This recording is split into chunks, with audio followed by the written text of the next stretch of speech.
Hello, I'm Steve Sokol, the president of the American Council on Germany. Thank you for joining us today. Over the past 2 weeks, demonstrations have been held across the United States and in Europe following the killing of George Floyd by police.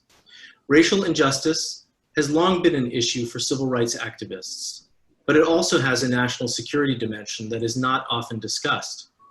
Joining us today to talk about racial injustice and national security is 2017 ACG Young Leader alumnus, Bishop Garrison. He serves as the Director of National Security Outreach at Human Rights First and is the president and co-founder of the Joseph Rainey Center for Public Policy. An Army veteran who served in the Second Gulf War, Bishop Garrison also served in multiple national security positions in the Obama administration. Bishop, thanks so much for spending some time with us today. Thank you for having me. I'm happy to join you. Bishop, a week ago today, you and John Wolfstall published an appeal to the national security community to fight racial injustice. Can you start by telling us what prompted you to do this at this time? Absolutely. It was the moment in history that we were witnessing unfold in the United States.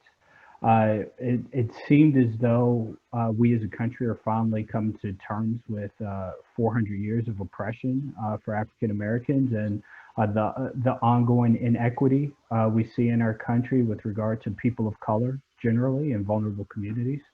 So John and I have long been, we actually had never met before in person. We had long been admirers of one another's work. And he actually reached out to me and said, hey, this seems like a pivotal moment and an opportunity for us to really engage our community, the national security community, on this topic. And for years, I've mentioned previously, I've written about the need for more diversity in national security. I've written about how I'm concerned that white supremacy remains an existential threat to the United States and to our security. So I thought that it was an incredibly important topic. And the piece is really about how the national security and foreign policy communities can continue to be leaders in the space that they've been leaders throughout our history and geopolitically as well. So we were looking for the community to step up and say, no further. This is the line. We are not going to take any more hatred, not going to support any more abuses or inequity. And the way that we begin that conversation is here at home in our own community. We need more diversity and inclusion and equity within the national security community. We do not look like the nation that we serve from the United States point of view. And it's very hard for us to continue to be a bastion of human rights and a leader, particularly as a voice of human rights worldwide, if we are not taking care of our own efforts here at home. So that was the genesis of the piece for us, and having someone, John, who is Caucasian, having an individual to step up and say that we need more voices of color, we need more Black voices. His being an ally was absolutely tremendous, and it really helped us push the piece along. It's funny, I had not realized that the two of you had actually not met each other. Yeah, we have plenty of colleagues that we have worked with each other, but never individually had we met. It was interesting. But I found it interesting in the piece that you talk about the fact, and as you just mentioned, that one of you is Black and the other is white, one of you is Jewish and the other is Christian. You have different backgrounds, you have different experiences, but you both have the same concerns. And it's a concern around what the U.S. foreign policy role is, but it's also a deep concern about greater equity and inclusion in the United States as well. You started by saying that this is a historic moment. Do you think we are at an inflection point? I hope. I believe so. And before I go on with this, someone I saw asked what's going on with the little hair down here. That's my little 2-year-old, I guess, who's joining us for this. I am a working parent, as is my wife, and I'm sure many of you on the call. So I appreciate that. You'll see him in and out. So I apologize for that. I do hope that this is an inflection point. I really do. The reason I'm hesitant is because we've seen these types of killing of innocent Black men and women in the United States before. This is not the first time. It's not the first time that we've had both peaceful protests that were made into more violent activity by a few nefarious actors within them. But this isn't the first time we've gone through this. In recent history, we had Ferguson, we saw Michael Brown, we had Sandra Bland, we've had Mr. Castro. We've had all of these different individuals whose lives were taken by police activity, who were murdered, who were innocent in what they were doing, and we still haven't had this type of movement. So it's refreshing to see that we have begun to really deal with our original sin and to really have these strong conversations. But peaceful protests and marching and writing Black Lives Matter in the streets and renaming plazas, all fantastic. That's the beginning. What we need is to really look hard at the policies, some of the underlying issues that create the inequity that we have in our communities. What do our institutions of higher learning look like?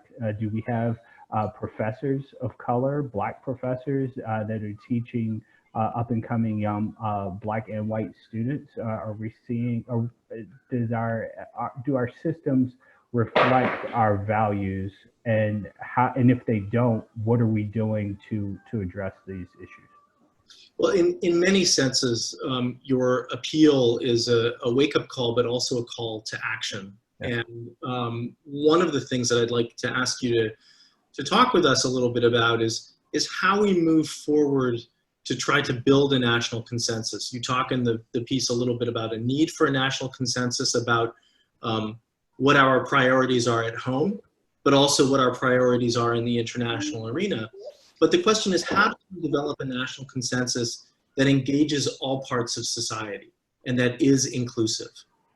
Yeah, so I believe that you're beginning to see that in many different cities being built out on a community level. I mean, it's going to take a certain level, thank you. It's going to take a certain level of community engagement in order to move this forward. And it's not going to be types of major policies and discussions at a federal level. It's going to be individuals with their neighbors, individuals with their local elected leadership, with their coaches, their teachers, having these very real types of discussions. I believe you're going to see that. I believe you're going to you're already beginning to see it. And we're looking at the news out of Virginia with the governor pushing to take down Confederate monuments.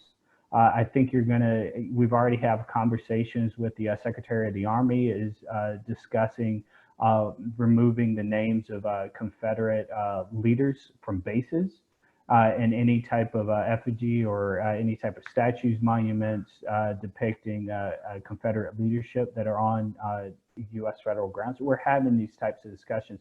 Those types of policies might seem very minute, might seem like small movements, but when you're a young African-American, young Black kid growing up in some of these areas, to be constantly reminded that your people were once property really does have an effect on your psyche as you're growing up. So we're now finally looking at the opportunity to have a generation that is free of that burden. And the only way we're going to be able to do that is to have these types of efforts and these smaller conversations on a local and state level. Bishop, one of the things that you and John mentioned in your piece was that over the past couple of years, the national security community has done a better job of dealing with gender imbalance, and that there are some positive signs to be seen there. But that now the national security community really has to turn to diversity in all of its facets and include people of color much more than it has in the past. Are there any lessons that you think can be learned from some of the steps that have been made to deal with gender imbalance that could be drawn upon in sort of this next phase of diversity and inclusion in the national security community? Absolutely. I think I think not just the gender imbalance, but also the way I feel the military and most recently the Obama administration approached the LGBTQ community as well.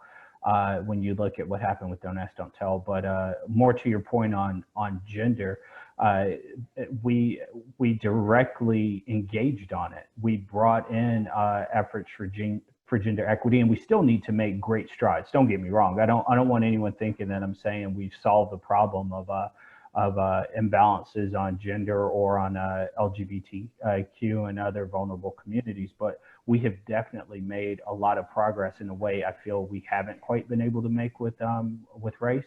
And with race, we've been keenly aware of it. But when you look at efforts for gender parity on everything from campaigns to offices to even corporate levels, you're continuing to see a very vocal community properly advocate for it. Whereas I feel we've had issues with that on race, and particularly with intersectionality. When you talk about Black women, and especially in the electorate, which really boggles my mind, they have traditionally been some of the most vocal, active participants in our electorate in the electoral process, and they continue to be marginalized and not properly represented.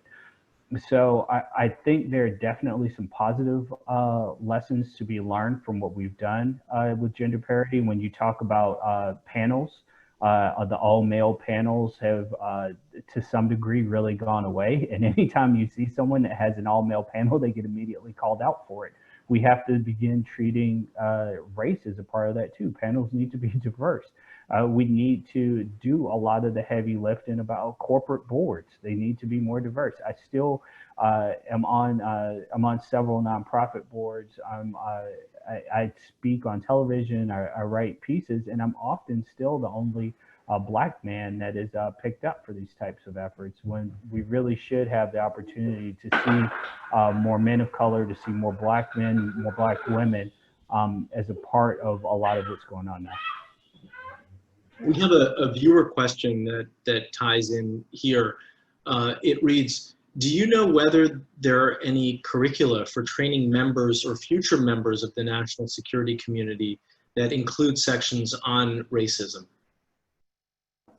That's actually a really good question. I'm in the process, both informally and in a more formal role, on two separate accounts, looking into with groups, actively looking into what that looks like.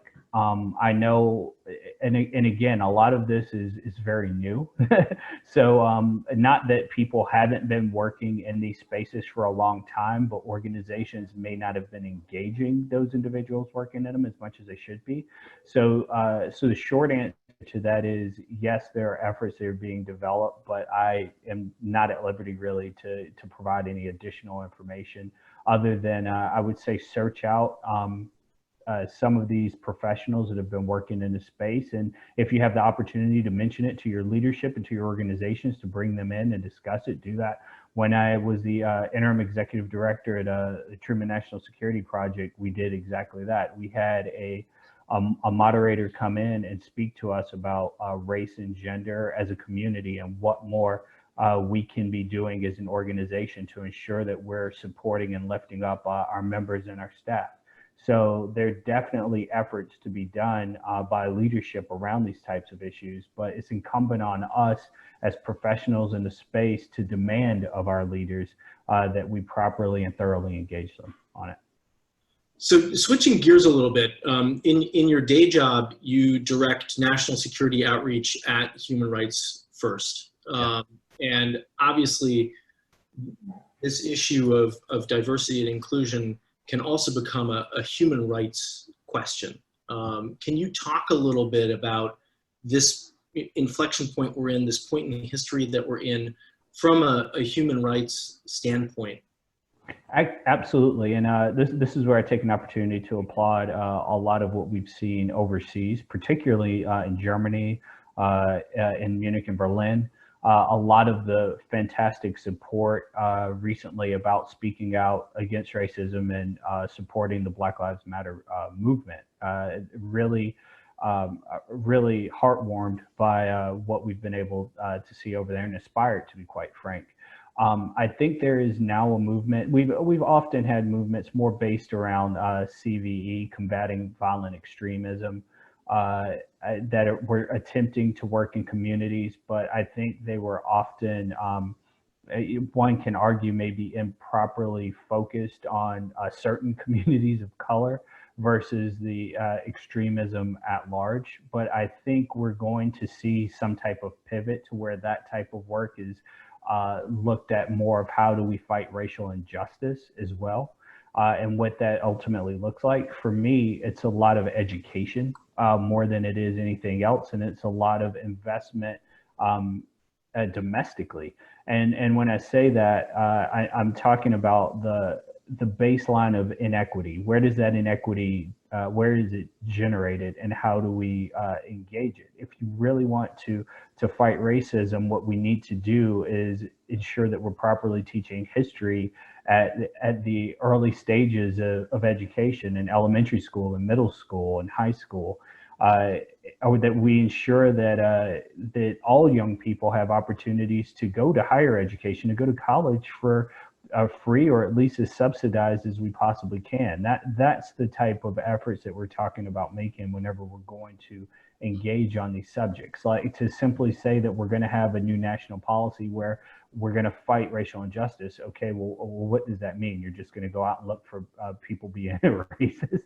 That's not the proper answer. If you want to terminate these types of egregious efforts that we see from extremists, the way you do that is actually engaging the core issues domestically at home. Mm-hmm. So in terms of addressing the issues at home, we have another viewer question. Somebody writes that it's very helpful to hear you talk about specific areas where we can do better. More Black professors, more members of boards, more speakers taking down Confederate statues. It may sound simple, but these are instructive, and we could use more of these specific lists. I also have a question, though. Are there enough Black police, and should there be more? Would this help? That's a fantastic question. I think you see a lot of municipalities are asking themselves that question right now. And for me, it's not just having more Black police men and women on the streets. It's what are you training them to do? What are you actually teaching? I do think that's important. I think that's a start, but my wife and I were speaking about this morning. Camden, New Jersey, back in 2011, apparently did a complete overhaul of its police department and looked at how it was actually training from the time they exited the academy until they were hired and going through their traditional processes as police officers. So I think that's what you're going to see more of. Minneapolis, where George Floyd was unfortunately murdered, it just voted to quote unquote disband its police. And what it's really talking about is complete and total reforms. So I do think this is an opportunity and a time in which having more Black police officers on forces are going to be really important. But I think a pure referendum is really more what this is all about. How much are you paying these individuals? How are you recruiting them? How are you making sure that they feel safe in doing their jobs? What are you training them in terms of the appropriate use of force? How are they engaging suspects? How are they engaging the community? Why don't we have more police having breakdance battles with young teenagers in the streets than we have them looking to put chokeholds on people? Like, these are the types of questions that we really need to be engaging in. But I think having more diverse police departments is only a slice, or maybe even a sliver, of the overall conversation there. Bishop, a little earlier you were talking about this sort of demonstrations in solidarity in places like Berlin, and it was interesting to hear that the number of people who were expected to participate in the demonstration in Berlin was 1,500, and it ended up being well over 50,000 people who came out to show their support. Sticking with sort of not necessarily a comparison with Germany, because I think that that's very difficult to do. We have another viewer question from someone who's asking whether you're familiar with the work of Bryan Stevenson. He has done a fair amount of work to try to learn from Germany's experience with memorials of wounded landscapes and the way in which they've been integrated into the work at the National Memorial for Peace and Justice. Are you aware of Bryan Stevenson's work, and are you familiar with some of the projects he's worked on in the American South, drawing on lessons from Germany and the Holocaust? I am not right off, and I wonder, and I don't know if you're, not to begin a conversation back and forth, I don't know if your viewers aware of whether or not Bryan Stevenson had anything to do with the lynching memorial in Alabama. That I imagine that's the type of works that are similar works that you've been talking about. So if that's the case, I can speak more to that one in the sense of it was an attempt, or I think a darn good one. Behind the justice and the equal. Okay, I see. Yeah, yeah. So that memorial is a phenomenal attempt to really demonstrate what that era in American history was about, and the pain and tragedy and just misfortune and every other adjective you can use to describe it. How it really affects both Black and whites within that area. When you see what a legacy of that type of horrific action, what it really had, the type of impact it had on entire communities, entire generations, is really profound and breathtaking. Those are the types of memorials I think we really need to consider when we talk about slavery and when we talk about the Civil War. Particularly the Civil War on both sides. I understand why a lot of those symbols were erected. A lot of people tend to think that, oh, it was right after the Civil War and it was to help us heal, when often it was in the early 1950s as a response to the Civil Rights Movement. And they were built to be reminders of fear and oppression for Black Americans looking for equal rights and equal opportunity. So, and not in a sense of heritage.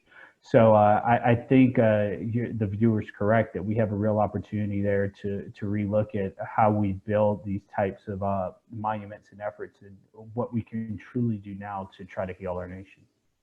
And just not to forget our history, and that it can be a very important reminder in terms of where we are today. To tie in two comments, just for everybody else who's out there. The attempt to document lynching sites in the South has in some ways been modeled after the Stolpersteine, or stumbling stones, placed in front of homes of Jews who were sent off to concentration camps during the Holocaust. And so there has been some inspiration about how to mark these locations and make what has happened in the past a constant reminder today, so that we don't fall to the same mistakes that were made in the past. There's one more question from a viewer, which is, do you think that the social contract regarding race will be broken and a new social contract defined for the future? The social contract with regard to race, I honestly don't know. I think maybe it is time for us to view what exactly is the current social contract between the general American population and the American government at large and society. And then I think we need to take a deeper look at what the social contract is right now between Black Americans and our society. Like, how do we go about truly attempting to heal 400 years of inhumane treatment and oppression? It's not just about slavery. It's about Jim Crow. It's about what we lost in Reconstruction. It's about the attacks in Tulsa. It's about the Civil Rights Movement. There's so many different aspects to what has happened in Black existence in America that need to be engaged, that I'm honestly not sure how you go about addressing in really in an impactful way finding the right answers to these questions. I think ultimately, yes, a new social contract must be forged. But at this point, so much of this is raw, and so much of it is new, and so much of it is just a breath of fresh air in terms of opportunity. I'm not quite sure what that ultimately is going to look like. As a footnote to that, I'd like to take another viewer question that sort of ties in here, which is, how would you structure reparations? Do you think I should go ahead and solve slavery or solve racism while I'm here too, guys.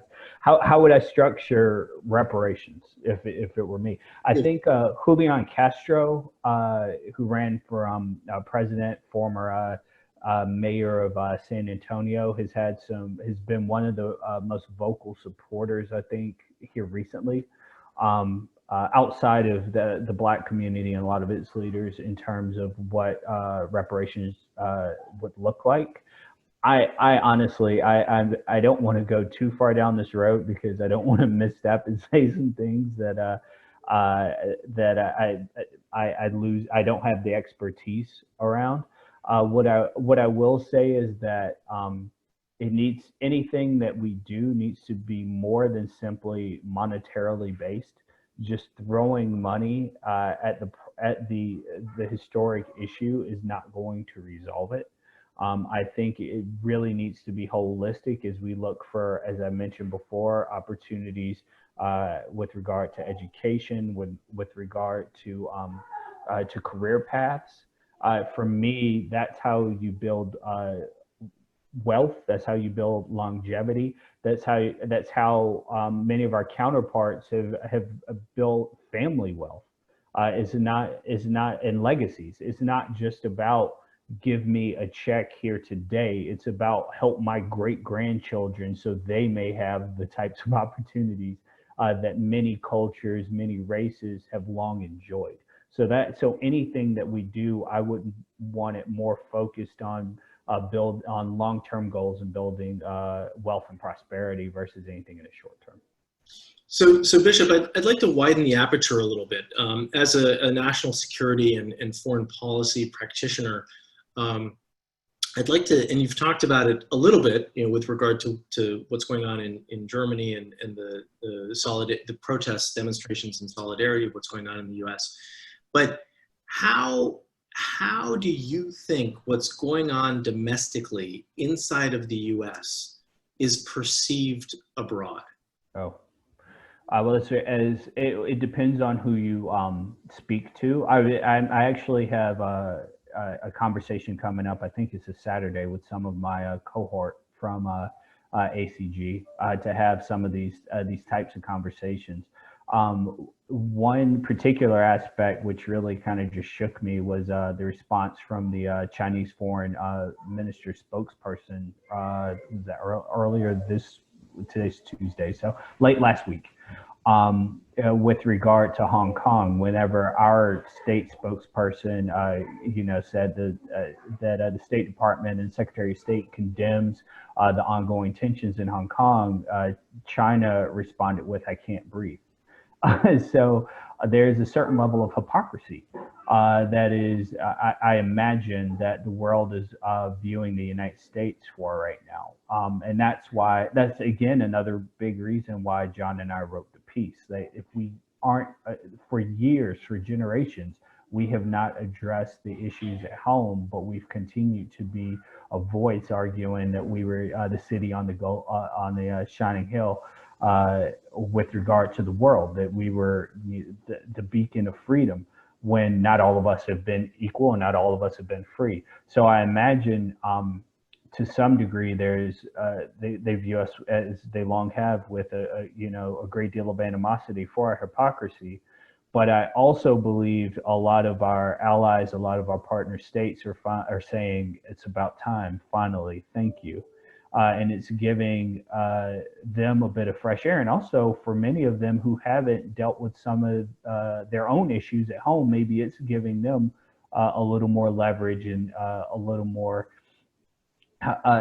support in order for them to deal with whatever inequities they may be facing as well.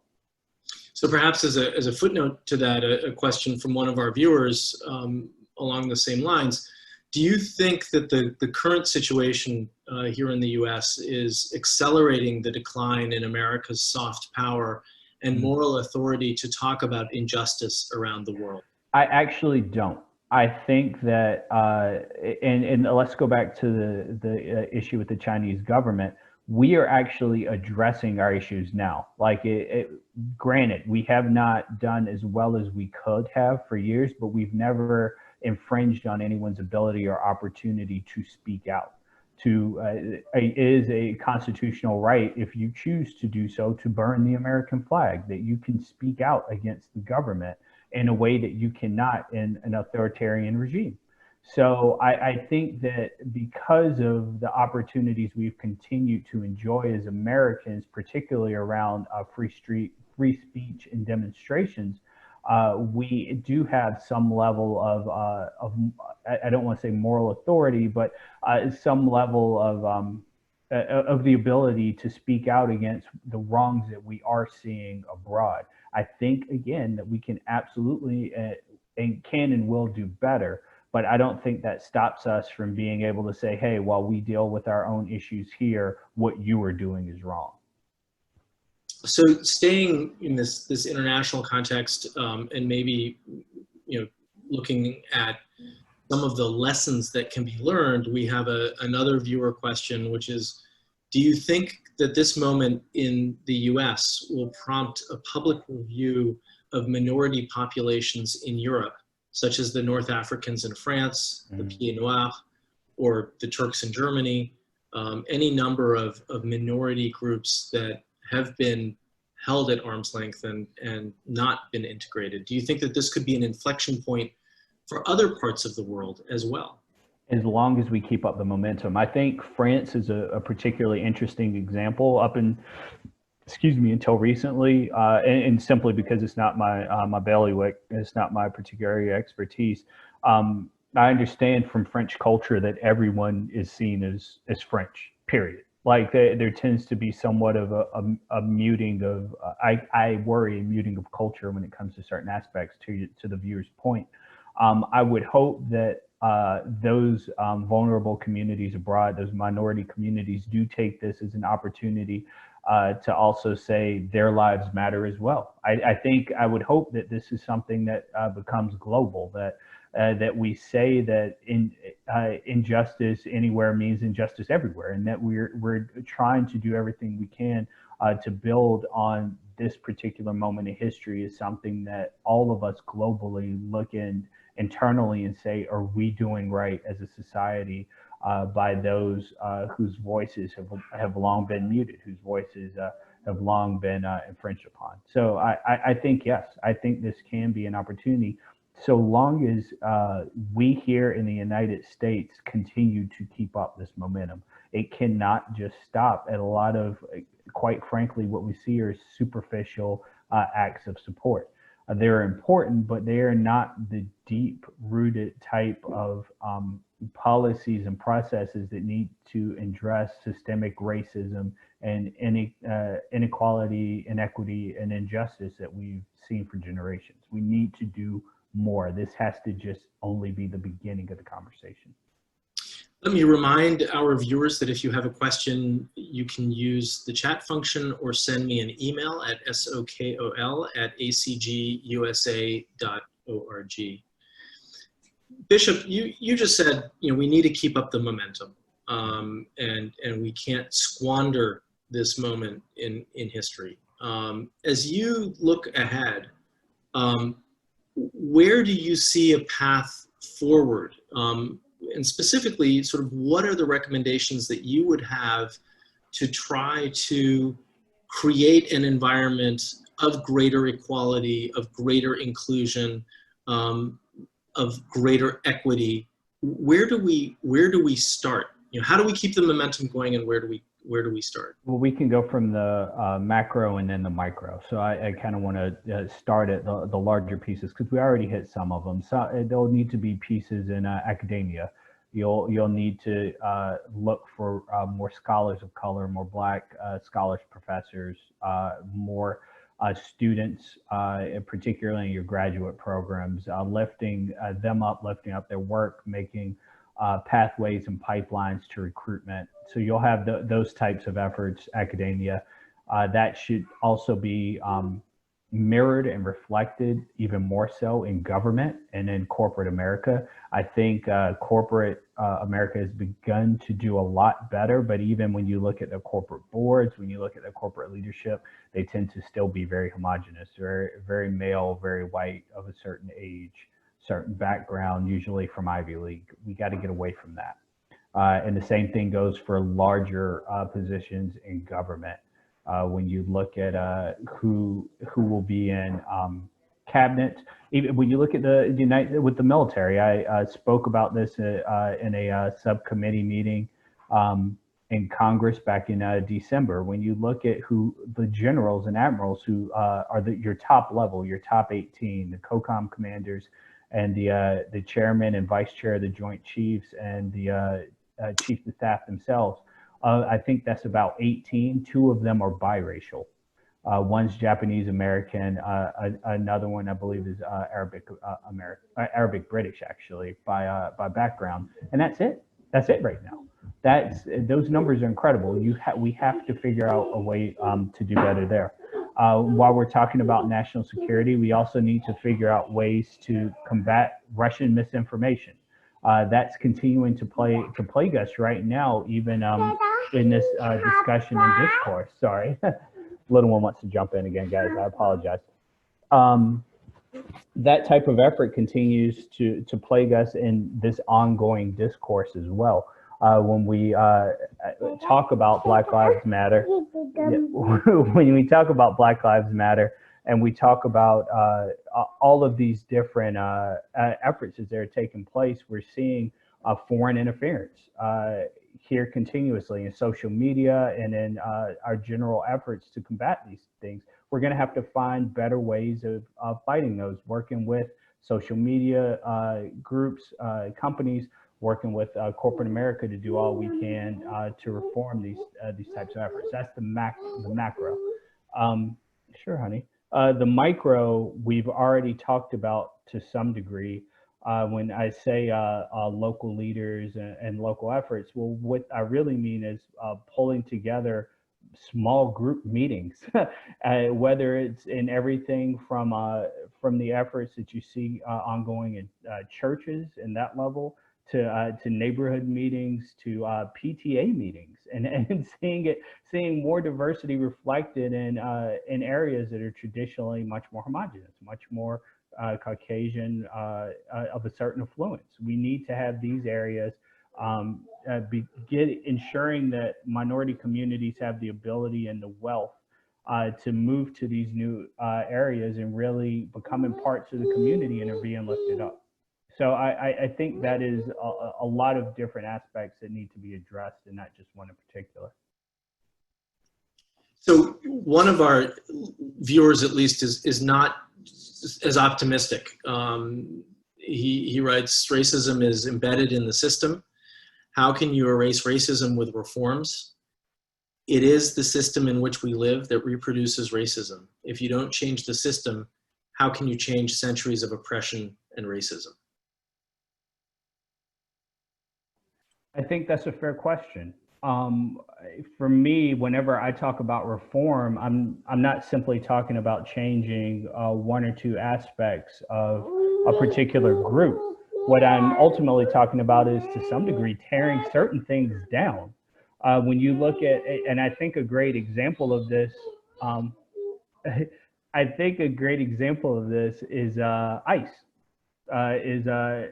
immigration citizenship enforcement, or customs enforcement. I'm sorry, I'm slightly distracted.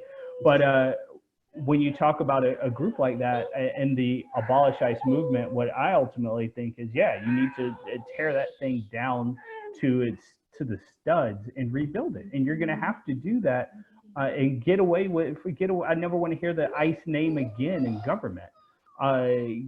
Getting away from all of these different types of efforts like that. Those are the type of reforms I'm talking about. So we may even be talking to some degree about the same thing. I think the effort that I mentioned about police precincts to completely reform them, to tear them down to the studs, to look at the type of training that they use and recruitment tactics and rebuild it from the ground up is absolutely important. That's the only way you're going to address these things. To me, a reform in this context is talking about revolutionizing how we even think about policy, how we think about the processes that have long been in place. You have to have completely new ones. If we're just talking about changing the paint on a house that's already fallen apart, of course, the house is still going to be falling apart. It's just going to be pretty when it's doing it. And we need to be talking about more than simply that. So I actually agree to some extent with the viewer. I think maybe they believe we need to go much deeper than I'm talking about, but that's the way I consider reform. Well, Bishop Garrison, we can hope that when Gus is your age, things will be a lot different from the way that they are today. And I just want to thank you and thank Gus for joining us today and for having this conversation with us. He was very lively here at the end. I apologize for that. Oh, please. And that's why I'm sort of trying to draw to a close a little bit to let you go back to him, because that's, obviously a priority as we think about the next generation and what they will inherit, the world that they will live in, and how all of us can make it a better place. And so I want to thank you for writing the appeal, for having this call to action. I think everybody who's on this call can take a little bit of that call to action with them. One of our viewers suggested starting to put together a list of a number of the things that you've talked about today as kind of some guidelines that all of us can think about. And I think that's our call to action at the ACG. Absolutely. That's the type of thing I'm talking about. And if I could, and I don't want to step on your thoughts here, Steve, but I just want to say one thing I didn't talk about was the absolute need for us as professionals to ensure we're mentoring more. That I would really encourage, particularly our white viewers, our white professionals, to go out and find a young professional of color, particularly a young Black professional, and reach out to them to be a mentor. We need allies in this fight, and we need good people helping to lift up other young rising stars and bring them up and give them the opportunities that some of us, I was lucky enough to have that opportunity, but not everyone did. And lastly, I don't want anyone thinking that I'm naive and that I think that, or bright-eyed and bushy-tailed, and I think that all of this is going to change overnight. This is a marathon, not a sprint. It is going to take years of hard work from a variety of good people in order for us to see not only real change, but real change that holds. That we don't find ourselves in a cycle within another decade going right back to this same type of situation. It's going to take a lot. So sorry, I just wanted to make sure that I'd made that thought clear. No, I mean, I think that's absolutely right. And I think I appreciate especially your last point about mentoring the next generation, because that's important. Where I was sort of going, and I think it ties in with that, is how important the convening power is. Granted, we're living in an era where it's very difficult to come together, certainly in person. But if anything, I think those of us who are conveners have recognized how important it is to bring together people with different backgrounds, with different perspectives, to solve common problems and common challenges. And I think that is more important than ever. And certainly we at the American Council on Germany strive to do that.